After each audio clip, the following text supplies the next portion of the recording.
Hello, everyone. Velma McColl at Earnscliffe Strategy Group. I'm a principal here. Thank you for joining us for our Election Insights webinar, where I guess we're 24 hours out, less than 24 hours out from the polls closing, and we've gathered a collection of our own principals from across the country to offer some additional insights to you. I think everybody by now knows that it's a Liberal minority government, 157 seats to the Liberals, 121 to the Conservatives. The Bloc have come in at 32 seats, tripling their previous seat count. The NDP at 24 in a balance of power position, the Greens with 3, and of course Jody Wilson-Raybould won her seat in Vancouver-Granville. So I think the question that's on everyone's mind is, what does this new configuration mean for each of you? What will it mean for the Parliament of Canada? And we've assembled 9 of our principals from across the country. So on the line, I have a number of folks, and I'll introduce them as we go. And we'll do 2 rounds of quick questions, and then the line, I think you can see on your Zoom link that there's a Q&A section, and you're welcome to start typing questions in. We'll do that first 2 quick rounds with our team, and then we'll turn it over to answer your questions and offer any additional insights that we can. So I'm going to kick off today. We've got Brittney Kerr in our BC office. She was campaign co-chair for the Federal Liberal Party in this election. And so, Brittney, if I can start with you, please, just talking about how do you interpret the overall result, and what do you think the priorities and policies will be for the Liberals in a working minority? Yeah, I just want to make sure everyone can hear me okay. Volume's good. Great. Well, certainly the Liberals started this campaign in a much different spot than at the start of the calendar year.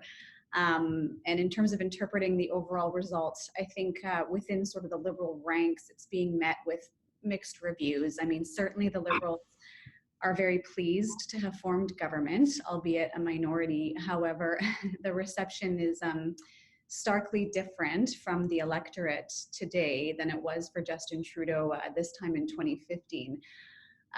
So, today it's less than 24 hours since the polls closed. Liberals are certainly evaluating how they can work with other parties to advance their own objectives and demonstrate a position of strength and stability going into the next Parliament. In terms of how policies and priorities might shape a working coalition, which of course we know is absolutely critical, there are points of alignment between the Liberals and the New Democrats on some social issues, such as pharmacare being one, and with the Bloc as well on climate and environment. Resource development and extraction, it will be difficult for the Conservatives to be seen as not supporting the Trans Mountain Expansion Project, or TMX, should the NDP make true to their commitment to oppose TMX, which of course will prove tricky for Jagmeet Singh given that his own riding is in Burnaby. And then just with respect to priorities, there were a whole number of lessons learned in the last year, in the last mandate for Prime Minister Trudeau, not just with caucus management, but with cabinet management. Prime Minister will surely take a more hands-on approach to both of those. In that same vein, when I look at the context of broader community, there will be, I anticipate, a greater degree of openness and receptivity to the broader community, business groups, community leaders, Indigenous communities. The Liberals need to build a coalition of support, not just within the House of Commons, but as critically a coalition of support amongst the electorate. So anticipate that this should be sort of a new era of openness and engagement and greater consultation, all in an effort to broaden their support and build a stronger base of support going into the next election.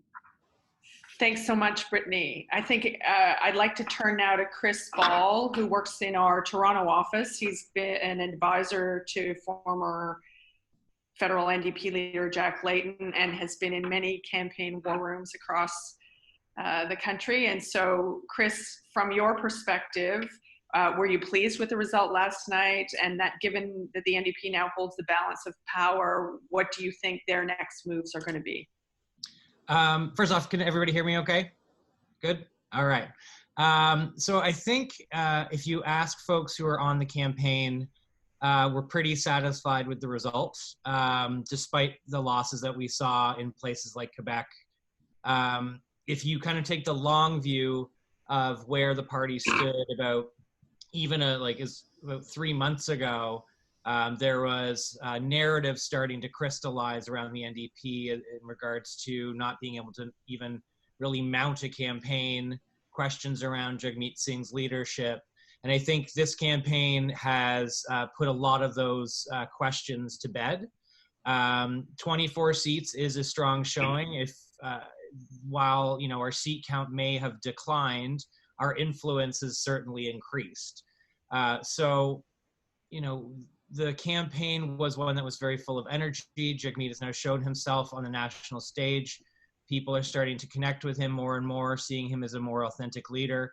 We're going to look at, I'm sure the people behind Jagmeet and the campaign are going to start looking at how do they translate that now into sort of the negotiations and the cut and thrust of a minority government.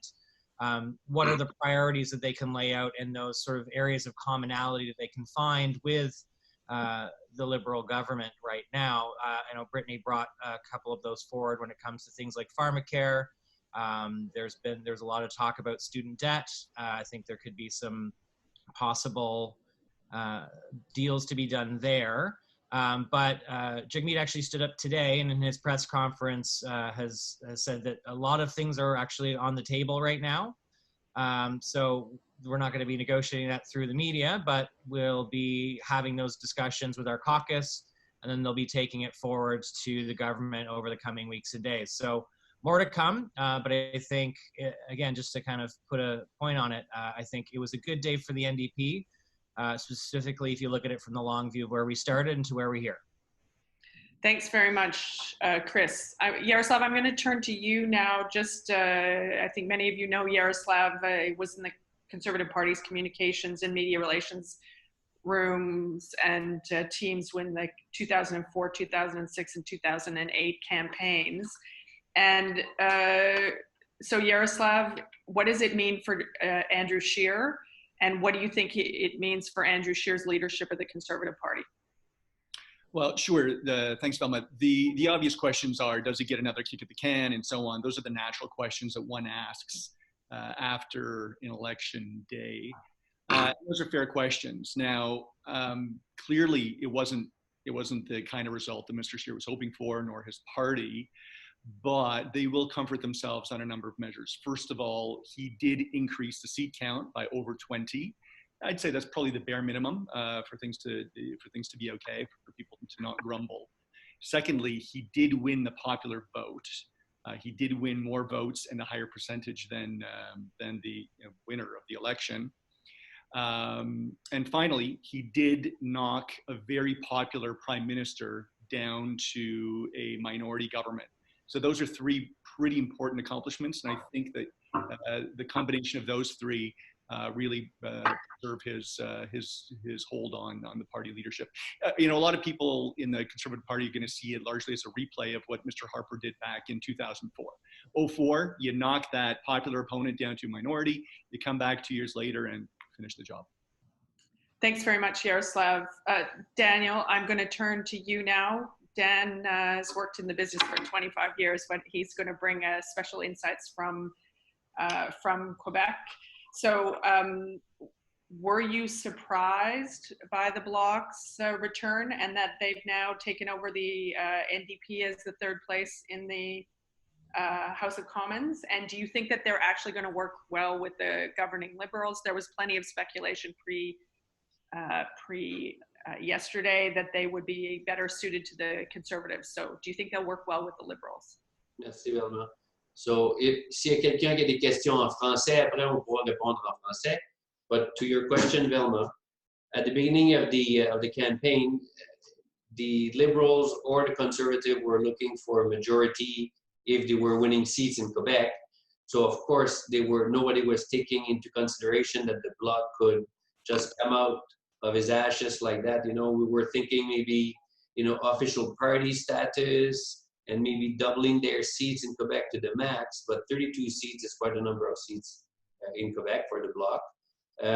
But Monsieur Leblanc has mentioned very clearly that in the interest of Quebec and Quebecers, he will work with the government and will work with the opposition to advance the files that are important for Quebec. So in that sense, yes, I think they will be able to work with the opposition but it will be case by case. And we can come back to that, you know, what are the specific fields in which they would consider to work with the government on. Thank you. Thanks, Dan. I'm going to turn to Alberta now, and Monte at New West Public Affairs. And of course, you're very familiar with coming to Ottawa as an MP after 15 years in Parliament. You're sitting there in Alberta. The Conservatives all but swept both Alberta and Saskatchewan, and yet there's no possibility of them having a voice at the cabinet table. So what do you think the implications are for national unity? And what do you think the implications are for increased regional alienation? Well, I think there's no doubt that you know, Albertans are, and I'll say the West is more than a little frustrated right now.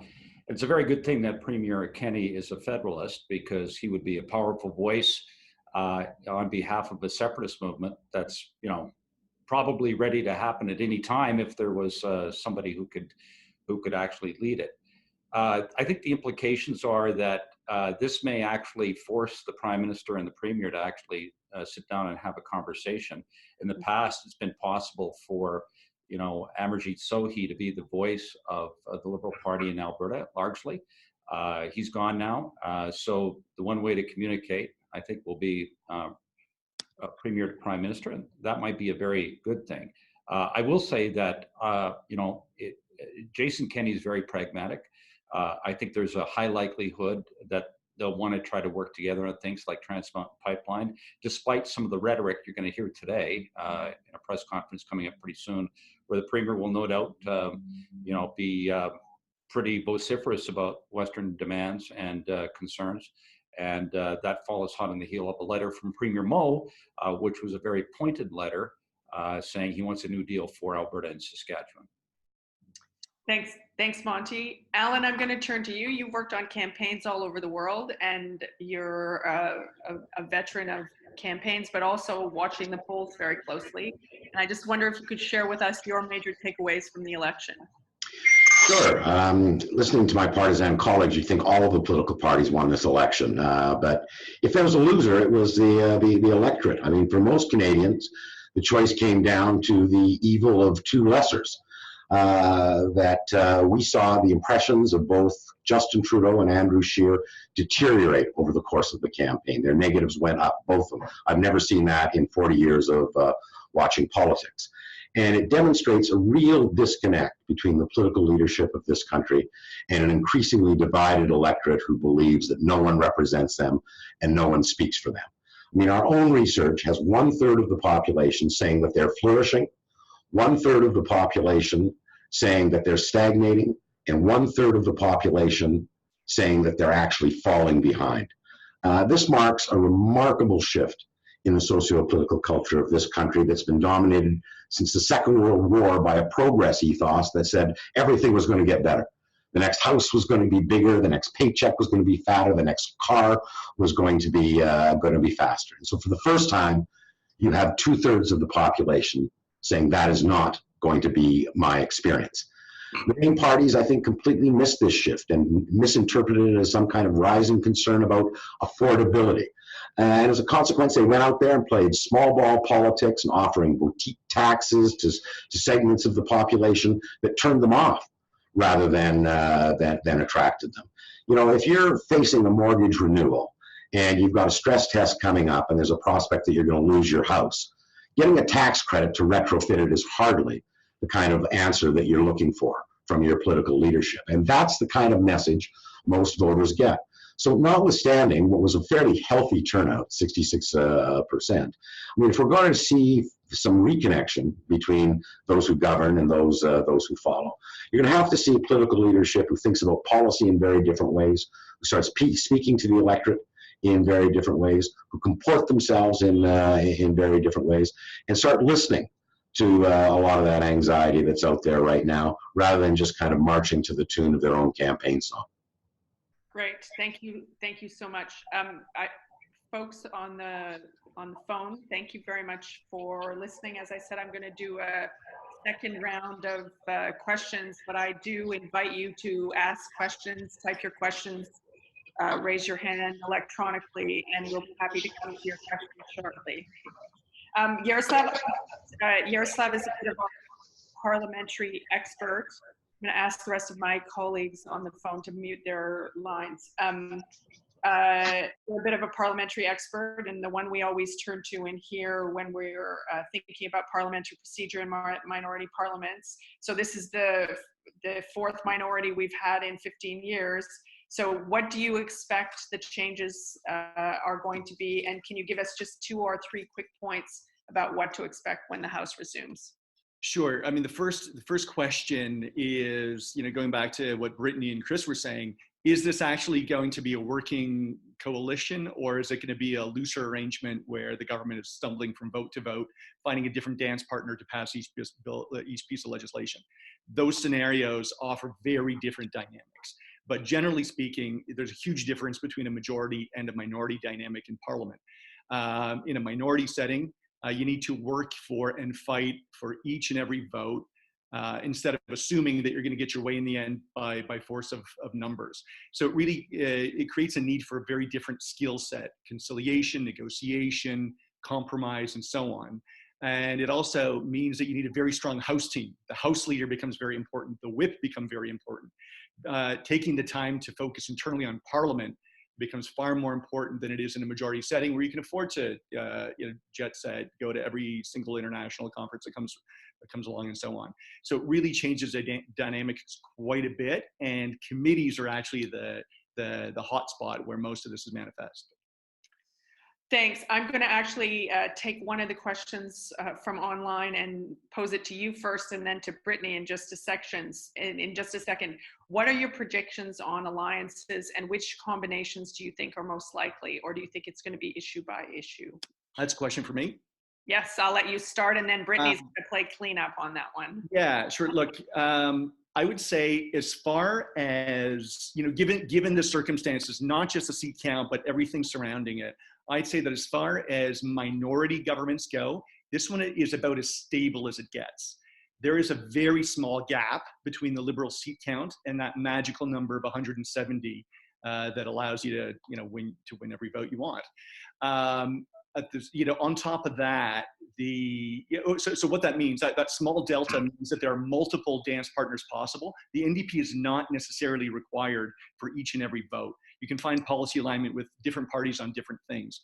Furthermore, the NDP, with the greatest of respects to my friend Chris, the NDP has no money. They will go to great lengths to avoid another election. The Greens also have no money. They will want to avoid another election. The Bloc, why would they want another election? They're going to relish in their newfound numbers. So nobody really wants an election. That really strengthens the government's hand.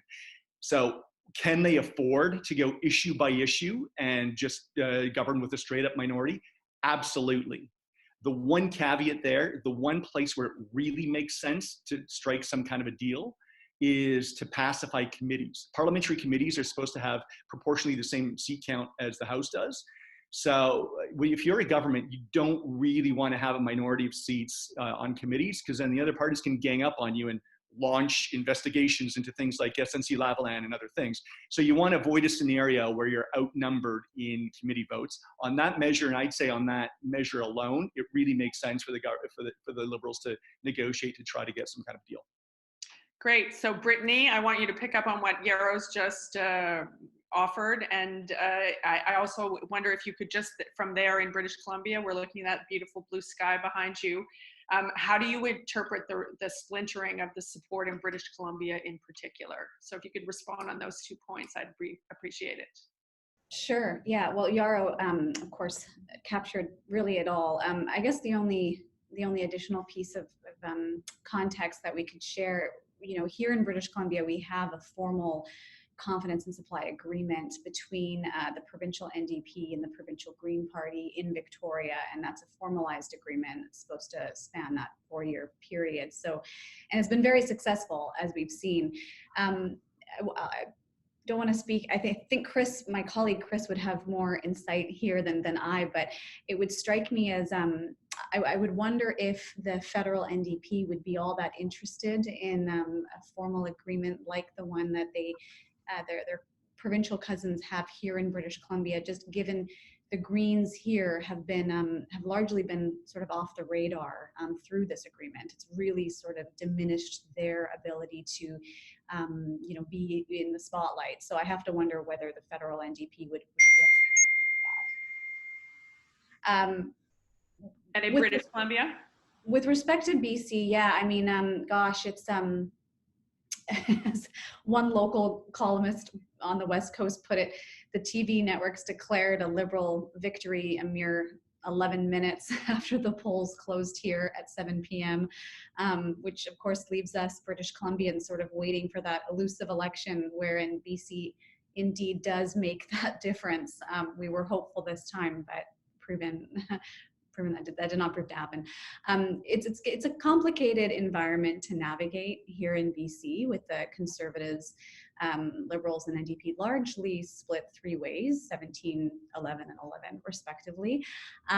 And I think with what that means going forward, particularly again for the broader community, is that these regional caucuses are going to carry fairly significant weight among their national caucuses, notably with the Liberals and the NDP. For the governing Liberals, these backbench MPs, depending on how successfully they organize themselves internally, have the potential to be heard pretty loudly and have a pretty significant impact on senior decision makers in government, likes of Prime Minister's office, staff, cabinet ministers, and so I think that with just respect to that context of broader community, there's British Columbia offers some real opportunity to ensure that issues are heard and that consultation and engagement is probably again pretty critical here on the West Coast. That's great. I'm going to ask you just one thing from our audience, which is what do you think that the #1 priority should be for the Liberals in the next few months? Well, I mean, I guess just ensuring that they are positioned from a place of strength and ensuring that the electorate has confidence in their ability to govern in spite of this minority government scenario. Budget's going to come up pretty quickly too, so we'll see what's contained within that. Great, thank you. Rick Anderson is with us. He's there on the West Coast as well, a conservative strategist, again known to many of you. You see him often in Twitter and political commentary, etc. So, Rick, I just wonder if you might tell us what advice you would offer to Andrew Scheer in this minority. We've heard how the Liberals might behave. So, what do you think the Conservatives should do? Well, Andrew Scheer needs to ask what lessons need to be learned by the Conservative Party, by himself, and by the Conservative Party from yesterday's results. You're picking up on what Allan Gregg was saying, an unprecedented indications in public opinion. We had a day yesterday when of the 3 traditional larger parties, the Liberals went down 1 million votes, the NDP went down 600,000 votes, and instead of the Conservative, the other member of that trio, being the largest beneficiary of it, they were the 3rd largest beneficiary, and both the Green Party and the Bloc picked up more defecting Liberal and NDP votes than did the Conservative Party. So that's a real signal that even though the Conservative Party picked up 20 seats and so on yesterday, they failed to be the place, the default alternative that is that they feel their traditional place. And so why did that happen? What was the reason why people who were leaving the Liberal Party or the NDP could not find their way to the Conservative vote? And that's, I think, a big question for Andrew Scheer for the Conservative Party. Thanks so much. Chris, I'm going to come back to you on what kind of an agreement do you think is going to work, but also if you could make a quick comment from there in Ontario, what does the strong support for the Liberal Party winning many more seats than many folks expected, holding on to them. What does that mean for a progressive agenda in Canada? So first, on the talk of working minority, I think I think again there are a bunch of issues that we can all agree on when it comes to pharmacare, student debt, cell phone bills. All that stuff came up from both Liberals and the NDP camps during this campaign. But I wouldn't honestly venture any speculation on what that would look like and whether a formal or informal agreement is preferable at this point. To Brittney's earlier point, though, just on sort of like the bald-faced politics of the whole thing, one of the determinations that folks do make when they're maybe the junior partner in a minority government is, how do we claim credit? How do we do it well? I think the NDP learned a very good lesson on how to do that with what Jack once called the first ever NDP federal budget, and just finding ways that we can be able to have some sort of agreement, formal or informal, that also allows us to increase our vote share. So there are a lot of politics around this and not just policy. So we'll get to that when we get to that. Now, as it relates to Ontario, and any sort of determination around a progressive agenda for Canada, I think it's hard to really pull that out of the Ontario results. I mean, broadly speaking, the 2019 results in Ontario were pretty much the same as the 2015 results in Ontario, and there was very little shift in vote. So I think, but what did sort of help the Liberal team and maybe hurt us a bit in some of those key seats that we were after in downtown Toronto and others was to going back into Allan's point around people not feeling like they're getting ahead. And I don't think that the solidification of some of those Liberal votes were necessarily based on consensus around a progressive agenda, but more of a fear of falling farther behind, which was very, very much the Liberal message towards the last few days of the campaign. So I'm not sure that there is necessarily a lesson on a broader progressive agenda coming out of Ontario based on this result. But I think it does set up, based on the seat counts and based on what's happening with some of these negotiations that may happen over the next few days and weeks, we could hopefully see some movement on some broader progressive issues that will satisfy some of the folks that Allan was talking about who are feeling like there's nobody out there standing up for them. Thanks very much, Chris. I'm going to turn to Quebec now. And Dan, I've got a question from me and then a question from one of our participants. So what do you think the Bloc and Premier Legault of the CAQ will focus on as they talk to the federal government? And then beyond the delegation of the collection of federal taxes to Quebec, what important issues is there a difference between the Liberals and the Bloc? If you could comment on both of those things to kind of set some of the stage for some of the dynamics we'll be watching in the next little while. You need to unmute first. Yes, thank you. So the key issues that Monsieur Blanchette a mentionné are health, environment, tapping on technology, even creating a technology fund, regional development, language, and of course laicity or the Bill 21 part. But all of those, it's all in the context of Quebec dynamic. It's all looking into where's Quebec and positioning and all that. So it becomes a regional block basically on those issues. But on health, it's really to go back to the fiscal framework, from the 12 to the $18 billion, of the health agreement. So basically increasing the health agreement over the next 4 years. That was one key one that they mentioned. During the campaign, one clear thing though, they said that they wanted to sell Trans Mountain. So that's one thing that they mentioned. The federal government should just get out of Trans Mountain and sell that and do not expand it basically. And so basically focus on the clean environment. You reduce the Quebec dependence on gas, oil and gas, or basically said oil. And on the regional development, it's really like, it's a regional party, the Bloc also, right? Montreal's still very much Liberal. There's only one seat that the Bloc won on the island, but the rest of the province, besides Quebec City and the South Shore of Quebec City, which is conservative, the large majority is Bloc, and so the regions for them would be important. So those would be focus, some of the main focus. They have some specific files that they wanted to work on, like pesticides and stuff like that, but those are very specific, in the later context. But tapping on innovation for environment is important. They want to create a technological fund also. So I think there's point of alignment with the Liberals on that, and even with the NDP and the Greens. And any other major differences? Anything that's going to be a source of friction? On the official languages, there's a debate on the official language. The legislation is already open. I don't see a major one there. This whole thing about the energy will be one of the irritants, because of course in Quebec, 80%, more than 80% is hydroelectricity and supplied by natural gas, but 100% of the oil comes from abroad, and they want to reduce the use of oil. So that's a key issue that will be part of the dynamic. Great. One of our questioners has asked how long this government will last, and I think we all know that minority governments tend to run about 24 months.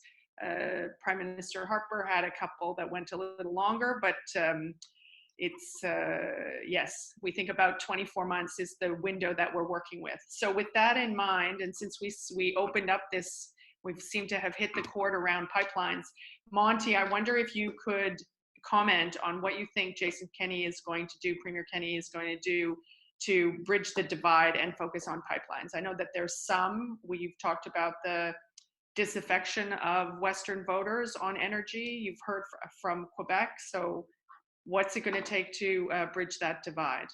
Well, what it will take is the Prime Minister moving quickly to follow through on his commitment to build Trans Mountain Pipeline and get that done. He has a partner in the coalition, or in this government, I should say, in the Conservatives, in getting that done. I don't think there's really anything standing in his way. So it'll be sort of how quickly they move, and even some supportive rhetoric. That would all go some distance to cooling some of the frustration in Alberta, but it has to go beyond that. As you know, the Premier has set up the Canadian Energy Centre, which is effectively their war room to push back against anti-oil and gas rhetoric. Some of that will come, of course, from environmental groups, but some of it will probably come from that Liberal cabinet. And you're going to see, I think some pretty significant run-ins because of the difference in the goal of these two governments, the ultimate goal. The provincial government, the Alberta government, wants to see more oil and gas development. The federal government wants to see a lot less of it, despite the fact that, of course, there's still lots of oil and gas coming in through up the St. Lawrence and into Quebec. So it will be very difficult to completely bridge those divides. I think they need to find the things they can agree on in common, like Trans Mountain. Great. So, Allan, in light of all of that, what advice would you offer Justin Trudeau with these kinds of divisions and the dynamics federally and provincially, minority parliament? What advice would you offer from your perspective and what you've seen in the polling numbers? Well, going back to my Joe Clark days, I guess I wouldn't advise him to govern like he had a majority for a start. Or the first thing I do is to remind him that the veneer of sunny ways, and Brittney talked about this, is gone, that he's got a lot of stuff to win back. And that, he lost 20 seats to a party in the province of Quebec that was supposed to be dead as a dodo bird, and from a principal opponent that had the lowest levels of second choice support of any of the political parties, and therefore the least room to grow, something that Rick noted, and was led by a leader with a -9 net favorability rating. This is a pretty poor result given what he was up against. The party has also been reduced to almost exclusively now a central eastern Canadian party of urbanites, and that virtually every premier in this country is going to come after him. So he's going to have to show some humility that he hasn't been particularly good at in the past. He's going to have to show an ability to reach out and compromise with people who he doesn't necessarily agree with.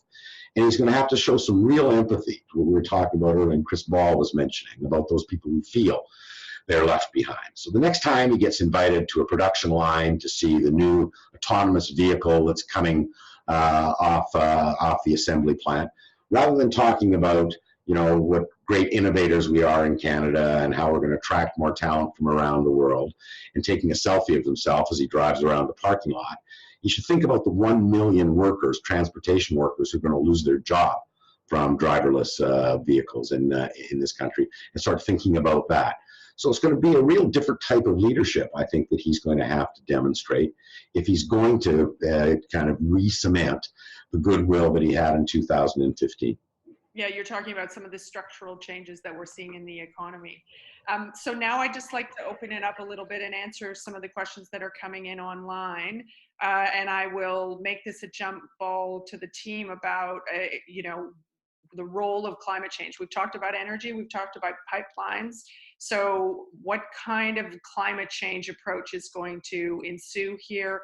And the question is really about infrastructure, specifically technology. We've heard a couple of you touch on. So who'd like to maybe offer a quick comment? I'll ask 2 or 3 of you to maybe offer a quick comment on climate change and how it's going to play in this government, particularly with the way it played in the election.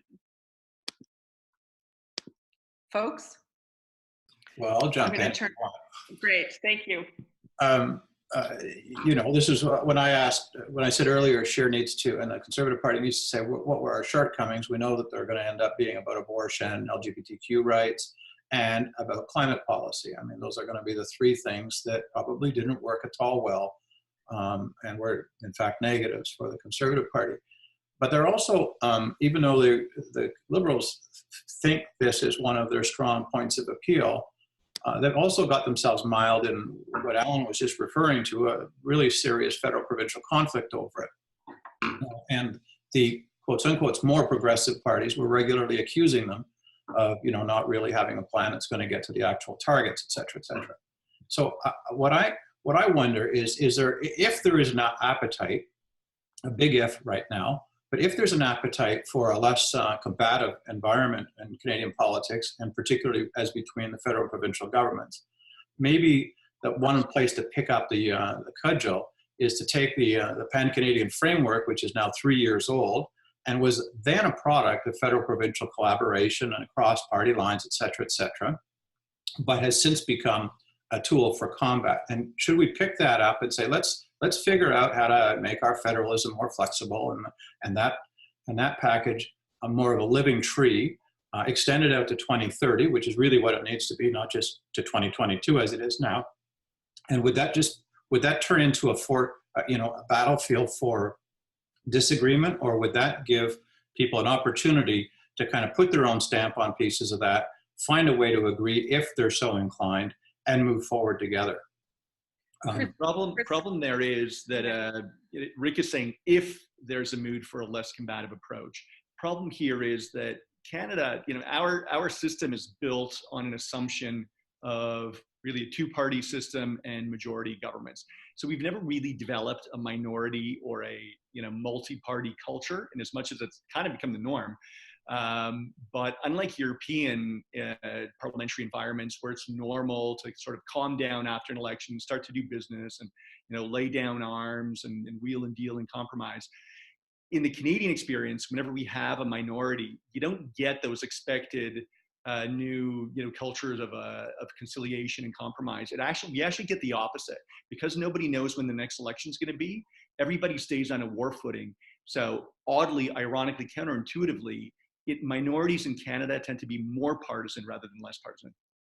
Yeah, I think I'm going to use that to bridge to a question. I'll ask Chris for you to comment on climate change. But one of the questions it's the practical question that we're all asking is, what does it mean to get into a minority government and advance your files? So what's it going to take to get in and move across party lines? And I suppose all of us would say to you, it depends on an issue by issue basis, what's going to happen. But I wonder if colleagues could maybe comment on that. What 1 or 2 things would you recommend that people are going to need to do differently coming from a minority or majority to a minority government, and this particular minority, excuse me. Do you want me to take this? Sure, Chris, why don't you start? From after the campaign perspective and into now, the NDP was actually pretty clear about with 14 days out around kind of what the priorities for a new government, no matter what it may be, minority, NDP majority, coalition, whatever flavor you like. And so those are kind of from the NDP's perspective, the starting point of any sort of negotiation when it comes to support of sort of coalition or minority rule or anything like that. I think again, I still kind of go back to Allan's points and the broader points that have been made around just different style of leadership and who are you actually listening to during this minority government. So I think the fact that we're in this position is also a message in and of itself from the Canadian people that, hey, there are a whole bunch of diverse views here. Hey, we haven't been listened to over the last little while. Hey, I need you all to sit down and figure this out. And I think it depends on which leaders are willing to actually hear that message and sit that down and kind of do the hard work to actually come out with some outcomes for the people that they purport to represent. Great. Who else would like to offer? Brittney, do you want to offer a comment about best ways to engage?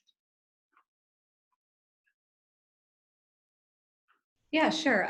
Well, I think, you know, I think it was maybe Rick or Allan who noted just the sort of the shift in tone that the governing Liberals are going to have to take, being in a minority, but not just being in a minority. I think even if they had been elected to a majority government, I think that you know, there was some humble pie that was served, particularly in the last 10 months.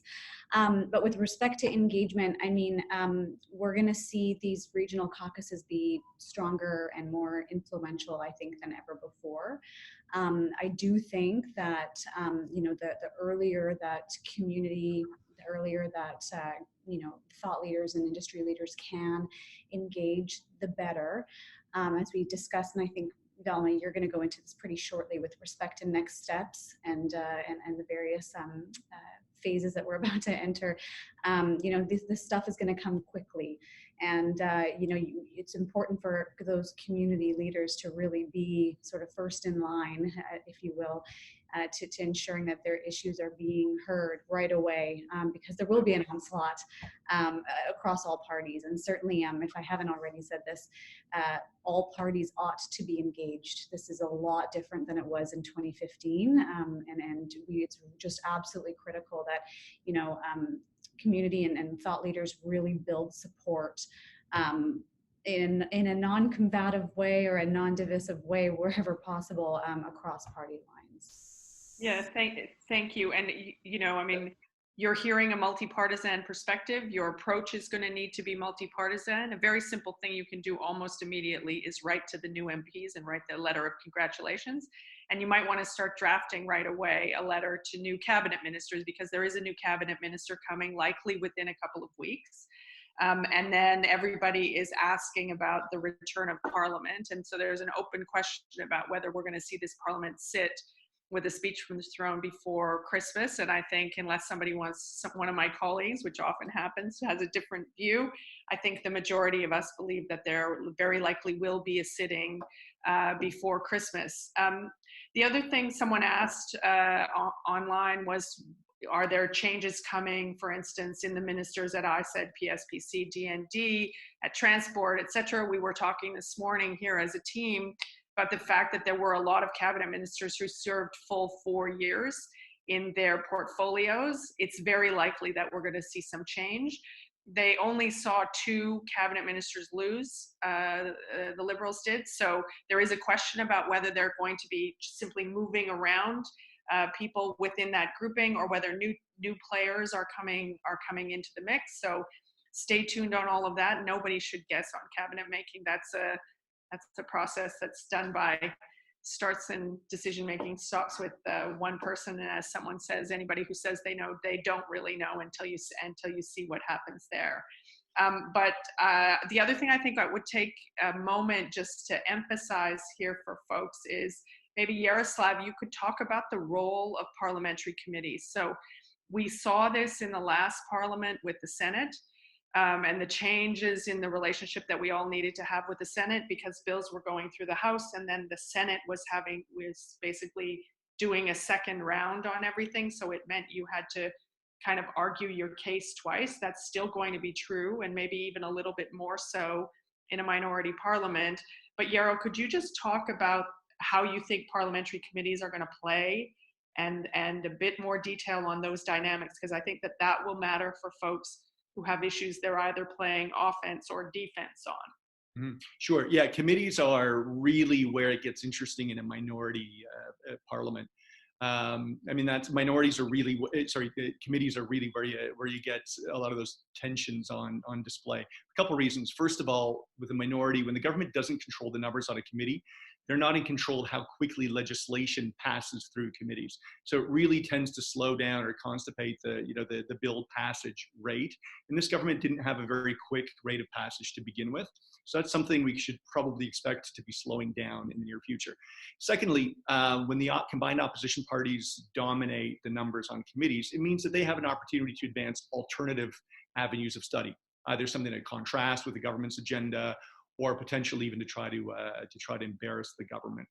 As noted earlier, committees is where you really get those inquiries going on ethics lapses or whatever it is that they want to probe. So committees are hazardous places for a minority government. Then you mentioned the Senate, and there's some interesting dynamics that potentially could play in the Senate. I mean, we all know that Mr. Trudeau introduced some changes to the Senate. He excommunicated all of his own senators, started to appoint independent senators. And the Senate has been guided by what's called the Salisbury Principle. And that's this idea that, yeah, we're going to scrutinize bills, we're going to offer changes earnestly in good faith. But at the end of the day, the government's going to get its way because we're not elected. They've got a mandate. So that's sort of become the dominant, the lodestar for the Senate. I'm curious to see if challenges start to emerge to that principle, given the fact that we've got a government elected with, if I'm not mistaken, it's the lowest percentage possibly in Canadian history, 33%. It potentially, if somebody wants to challenge it, it erodes the strength of that Salisbury Principle. So we might end up actually seeing an even more independently minded Senate than we've had already over the last 4 years, and it's been pretty independent.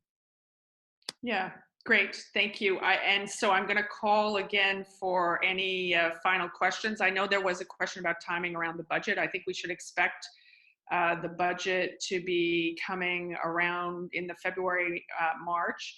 We should all expect that there'll be much more negotiation. So rather than turning inward inside the government for that negotiation, there'll be a pre-round.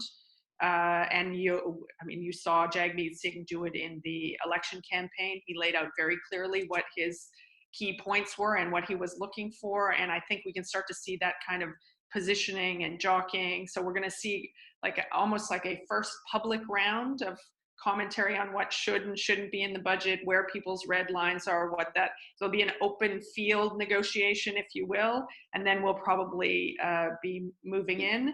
So if you're an organization or a business who's got a view about something that you're looking for in the budget or something that you're looking to change, then I would say that you're going to be wanting to make your case known very early so that it could go through the more complicated internal process.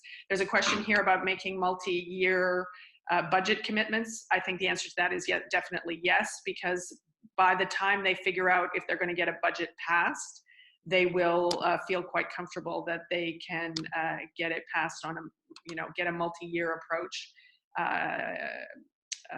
passed, in part because it also could serve to extend the life of a minority. Folks, we're about 10:02. I've got, if I don't see any other questions pop up here, I've got a philosophical question up here I'm going to leave for the very end for the final round. And in the meantime, I think I would just like to ask colleagues, you know, when Parliament is back, what pieces of legislation do you think we're going to see come in? And we've had also a bit of a debate in here about the shift is going to be perhaps away from legislation and the complexity of Parliament itself, and much more towards what can they get done on a regulatory side. And so I know for a lot of you on the phone who are regulated industries or who are considering regulations around assessments or drug approvals or other things, you know, can I just ask my colleagues to maybe comment on the difference between this at least early shift between regulation and legislation? Who'd like to start on that? Who do I get to pick on? Yaroslav is. I'm happy to talk anytime, so I'll take it. He's the parliamentary guy, and then I'm going to go to I will go to Chris, and then Monte. I'm just going to ask if you have give you a minute to maybe prepare on that one. Sure. Really quickly, it becomes a very practical question. It becomes a matter of efficiency. Because Parliament slows down in a minority, there's more wheeling and dealing, there's more deal making, committees are slower in processing government stuff. It just becomes a practical consideration. If you can avoid doing something by legislation, minority governments tend to try to find ways to avoid it. That means if there's an option of taking a regulatory route rather than a legislative route, they'll do it. Believe me, they'll do it because they still control every vote at the cabinet table, but it's a different story in committee. Another dimension here as well, you know, in a similar vein, is, Britt, you're going to hate me for this, but omnibus bills. Omnibus bills, or as we politically correctly call them now, comprehensive legislation, they become far more attractive for minority governments because they can if they can cram far more things into one bill and get it voted on once and passed, they're going to do it. Great. Chris, and then Monte, if you wanted to just comment, having some experience in Parliament. I mean, I think Yaro's really kind of covered a lot of this already, so I feel like we're good on this. Okay, good. You don't want to talk about parliamentary strategy for the NDP? Yeah, I mean, for us, yeah. I mean, we need to huddle our caucus shortly. We're going to be talking about what 6 of those priorities is going to be number 1, number 2, number 3, number 4, number 5, number 6, and you know, those machinations internally are going to be very interesting with regards to, again, are we going for more of a formal arrangement? Are we going for a more informal arrangement? That's going to really define kind of the overall cut and thrust of how we're going to handle a lot of this stuff. Those internal conversations are happening right now.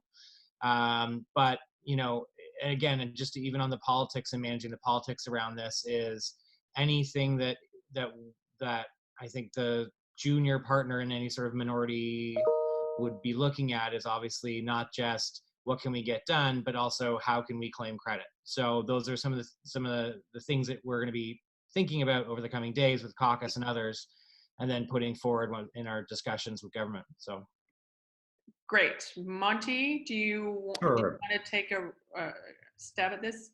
Sure.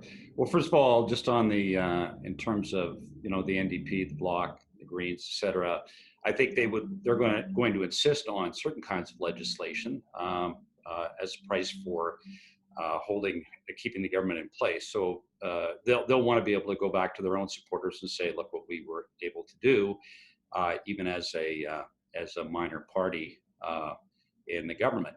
On the issue of regulations, right now Alberta is going through red tape reduction, what we call red tape reduction, and it is a very effective way for governments to move quickly and then take credit for what they've done.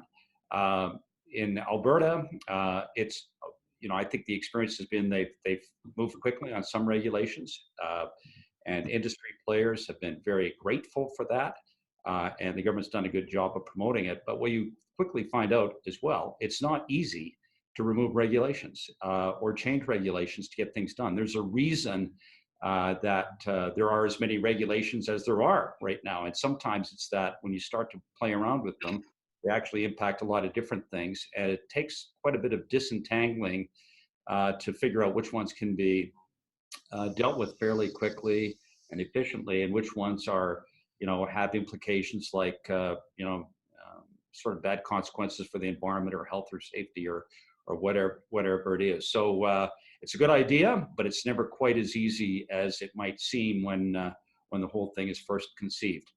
Right.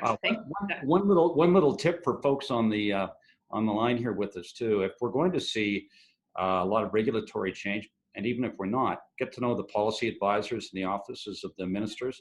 It's not about going to the minister, not about going to the deputy minister necessarily, although that might be helpful. But really, the policy people are really important because they're the ones that ultimately, in some cases, conceive ideas. In other cases, report the departments and make recommendations to the minister. Yeah, I think that's a great point. And just on that, it's very likely that we won't know who is in various political offices for a few weeks because people will be moving around. So Rick, I'm just going to ask a final question here on trade agreements and trade barriers, particularly around China and Canada-US trade agreement. Do you think it's going to get as much attention in the coming parliament as it did in the last one? Well, picking up on the regulatory theme, to the extent that trade relations can be negotiated by the government, by the executive government, without resorting to parliament, that's a plus. So I think that the government would be well advised to spend time on that. The part where it actually requires enabling legislation is the sticky part. And again, those things can become quite politicized, especially in this kind of a parliament. So it might be a time for people to work at trade agreements which can be enabled through regulatory simplification or regulatory change or within the scope of the enabling legislation that already exists. And I'm sure there's plenty of opportunity for that. The big NAFTA renegotiation and the new NAFTA 2.0 deal that's on the table, just keeping an eye on American politics, it may well just sit exactly where it is until after the presidential election. Thank you. Thanks for that. So I'm going to just close it out. One of the folks who were listening today just asked, because we are 24 hours out, that talked about the disaffection that Allan spoke of earlier, about how, maybe in this election, politicians didn't quite hit what voters were looking for.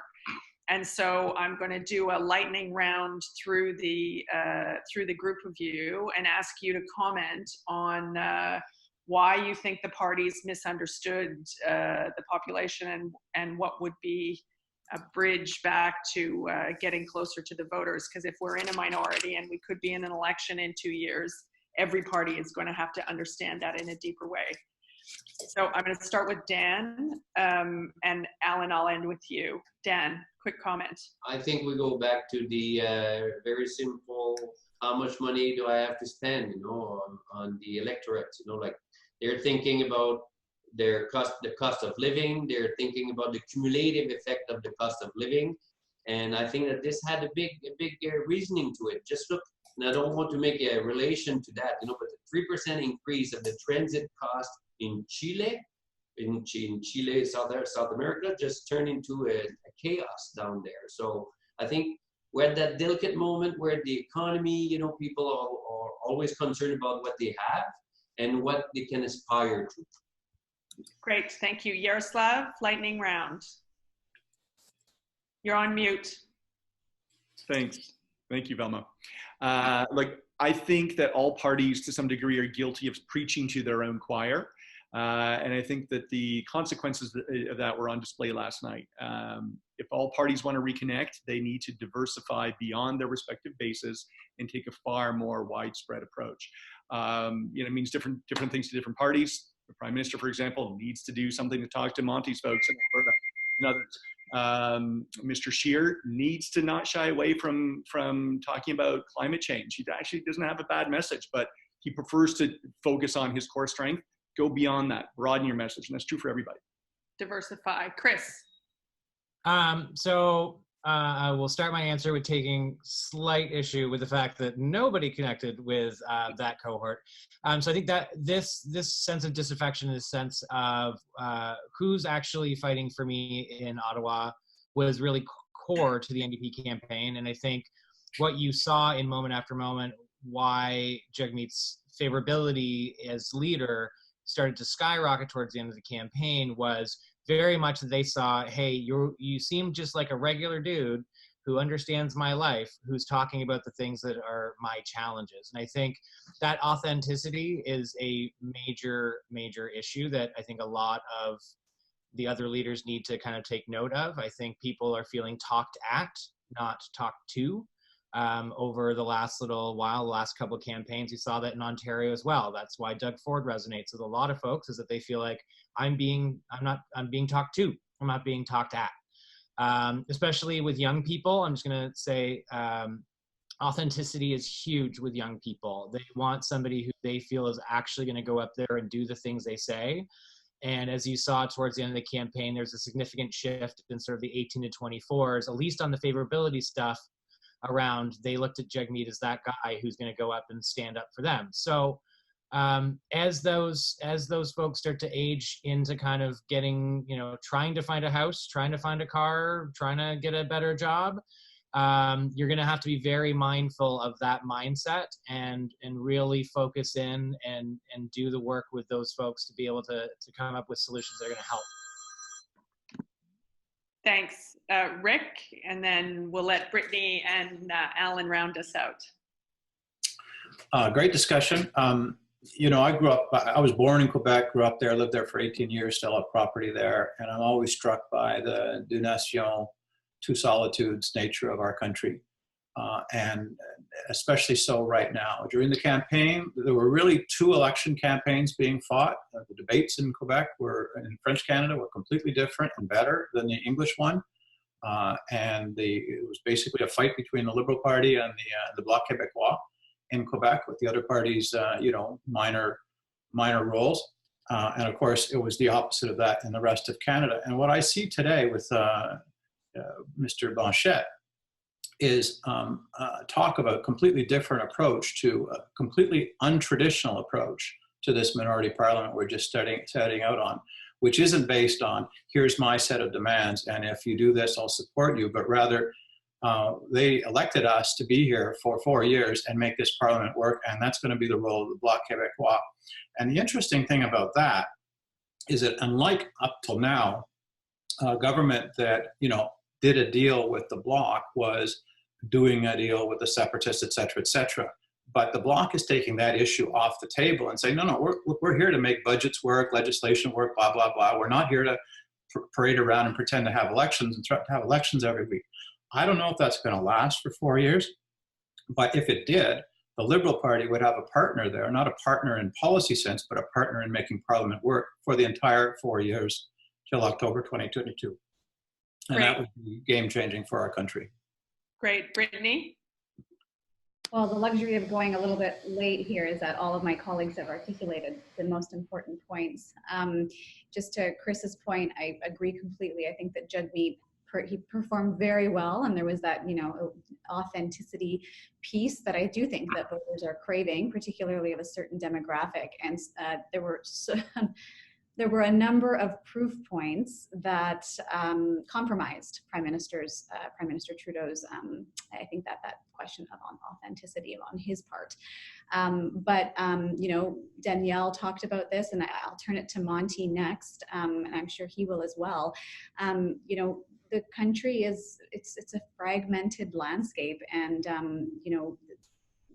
they need to think locally, and they need to think about how do we cut through the noise and ensure that these Canadians feel heard and feel cared about.